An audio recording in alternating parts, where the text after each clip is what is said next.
Good evening and welcome to the Personal Injury Law Show. My name's Harry Nowicki and my co-host is Tony Carbone. Welcome. This is the only show in Melbourne which discusses cases about personal injuries and something that both Tony and myself are very passionate about. Tony, we've got a few cases today and the first one involves Ms. Kohler, who worked in West Australia and worked for she worked setting up in a supermarket. She worked setting up displays in a supermarket. She worked there 3 days a week. The job was stressful. The employer couldn't reduce her hours, and she complained about excessive hours, excessive work she was doing. And after about 5 months of doing this part-time work, she collapsed. The judge who heard this case said she had a significant psychiatric injury, couldn't work, 50 years old. She was awarded $856,000 and 81 cents in the first instance.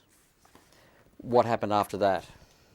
The case ended up in the High Court and she lost. She lost because the court said that the employer couldn't reasonably foresee that she would suffer a psychiatric injury. But the reason for that, Harry, is because she hadn't complained about psychiatric symptoms. She didn't complain about anxiety. She was depressed. Yeah, but no one picked it up. Even her own doctors didn't pick it up.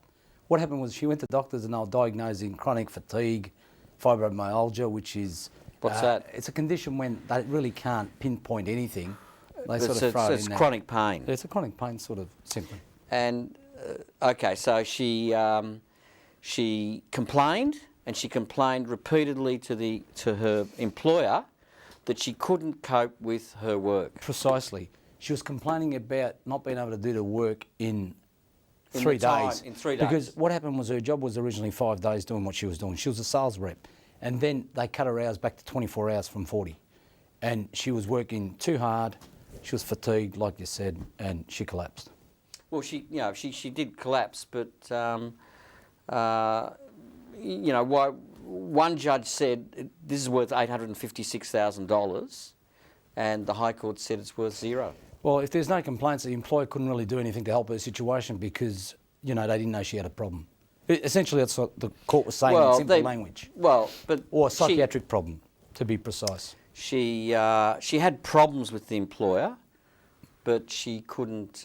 she didn't ultimately say it was a health problem. Yeah. Or she didn't say it was a health issue. Or to be more specific, she didn't say, look, I've got a psychiatric problem. In fact, they didn't even diagnose it. They didn't diagnose it. But isn't it unfair? People mightn't know they've got any real sort of psychiatric problems till well after the event. Isn't it unfair for people to say, look, to the employer repeatedly, I've got a psychiatric problem? I think it's a very unfair decision, full stop. I think because in a lot of these cases, our experience or my experience is that a lot of plaintiffs are too scared to complain. That I've got psychiatric symptoms or anxiety or depression because they're scared they're going to lose their job. How do employers pick it up? Well, they've got to observe the individual, see how their demeanour is. In fact, there was evidence in this case to say that all the people that were working with her didn't see any change in her personality. There was a lot of evidence to that effect. That didn't really help. But at the end of when her hours were reduced to part time, at the end, in effect, she collapsed. Yeah, and no one quite knew what was wrong with her. No. So she went to the doctors. She didn't go there and say, "Look, doc, I've got anxiety and depression." She went there saying, "I don't feel well. I'm in pain." Yeah, and it took the doctors some time to diagnose it was psychiatric. Yeah. But the High Court said, unless you complain, unless the employer can foresee that you're going to have a psychiatric injury, you've got no claim whatsoever. No. What effects that had in Australia? It's pretty tough, Harry, because it means that a lot of these claims won't get up because a lot of these plaintiffs do not complain. They've got symptoms of anxiety, depression. No remedy. It's a matter of facts. What facts a person can present, what witnesses they can produce, doctors. Look, the facts could have been slightly different here, where a doctor come along and said, yeah, look, I saw her being depressed the minute she came in, she was depressed.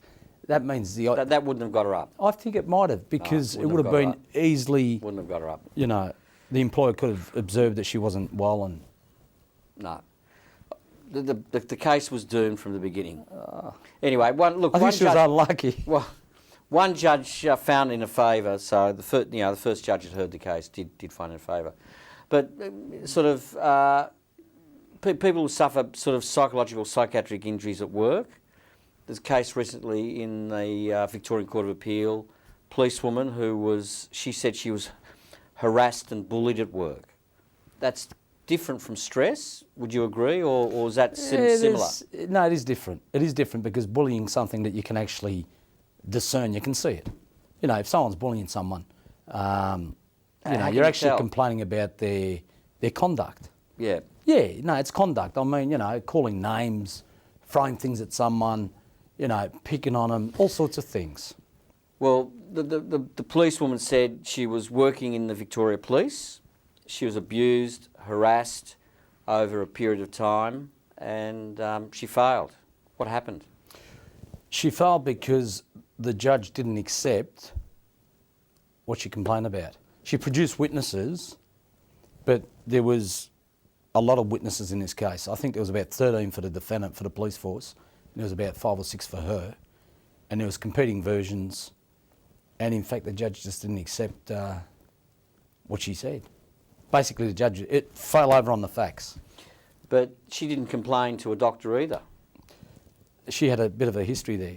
She had psychiatric problems in the past. She had a few failed relationships that she complained to doctors about depression, but she put it down to the failed relationships. Some marital yeah, issues. Partnership problems. And she had sort of incidents, after she stopped work, she had other incidents as well. Oh, so, yeah. She had a problem with her son. She had a lot of issues. Yeah. But also the judge said that she was a pretty soft touch in the sense that, she was a super sensitive type of person. She was vulnerable. Yeah. Yeah, but it was a bit unfair in some ways. But in some anyway, ways. look, she lost, and she lost on the... It was a case of he said, she said, and the court didn't accept what she had to say. Okay, well, that's all we've got time for. We're going to a break now, and we'll be back after the break.